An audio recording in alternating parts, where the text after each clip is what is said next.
একটা ব্যাপার হচ্ছে বাংলায় সর্বস্তরে নেতৃত্বের অভাব। এটা নিয়ে আমি অনেকবার ভিডিও করেছি, কিন্তু কালকে একজন বললেন যে দেখুন কি অবস্থা, আপনি তো শুধু বলছেন যে বাংলায় শুধুমাত্র ইন্ডাস্ট্রিতে মানে বাংলার যত শিল্প আছে সেখানে নেতৃত্বস্থানীয় জায়গায় আর বাঙালি পাওয়া যাচ্ছে না, সব বিহার ইউপি অন্যান্য জায়গায় সাউথ থেকে চলে আসছে লোকজন, রাইট?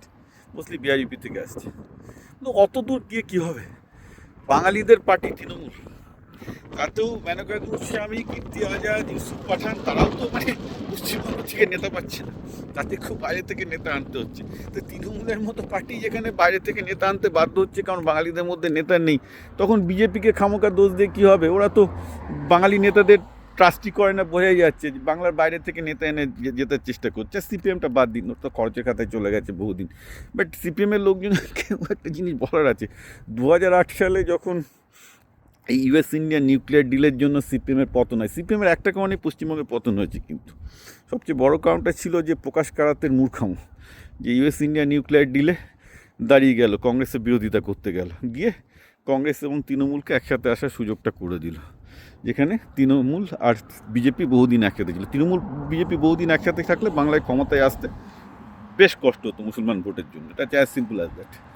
যেই মুহূর্তে তৃণমূল কংগ্রেস কোয়ালিশন হয়ে গেল, বামপন্থের পতন ছিল একদম অবশ্যম্ভাবী। এটা হতো না যদি ইউএস ইন্ডিয়া নিউক্লিয়ার ডিল হতো। তো এটা তো সেই সময় বাংলার কমরেডদের সাথে আমি কথা বলেছি, তারা বলছে প্রকাশ কারাত আত্মহত্যা করছে, কিন্তু কোনো বাংলার কমরেডদের প্রকাশ কারাতের বিরুদ্ধে বলার সাহস নেই, কারণ বললে তাকে পার্টিতে ডিমোশন দিয়ে দেবে। সিপিএম পার্টি প্রচণ্ড ভিন্ডিকটিভ পার্টি, আপনি জানেন, কারণ ওরা আইডিওলজি দিয়ে চলে, যেখানে সৎ বিতর্কের কোনো জায়গা নেই। তো ন্যাচারালি সিপিএম উঠে গেল, কারণ যে পার্টির মধ্যে সৎ বিতর্কের জায়গা থাকবে না সেই পার্টি আস্তে আস্তে উঠে যাবে। বাইরে বিজেপিও সেই কারণে উঠবে, বিজেপির মধ্যে সৎ বিতর্কের জায়গা কিন্তু থাকছে না।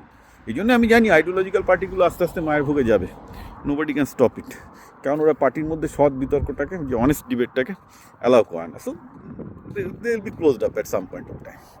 তো ঘটনাটা হচ্ছে এই যে বাংলায় সব দিক থেকেই নেতৃত্বের অভাব, এবং আমি আবার বলছি নেতৃত্বটা হবে কী করে?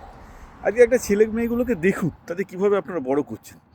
লিডারশিপ তো স্কুল থেকে তৈরি হয়, সে স্কুলের ক্যাপ্টেন হয়, ফুটবল টিমের ক্যাপ্টেন হয়, ক্রিকেট টিমের ক্যাপ্টেন হয়, স্কুলের ক্যাপ্টেন হয়, একটা জিনিস অর্গানাইজ করে।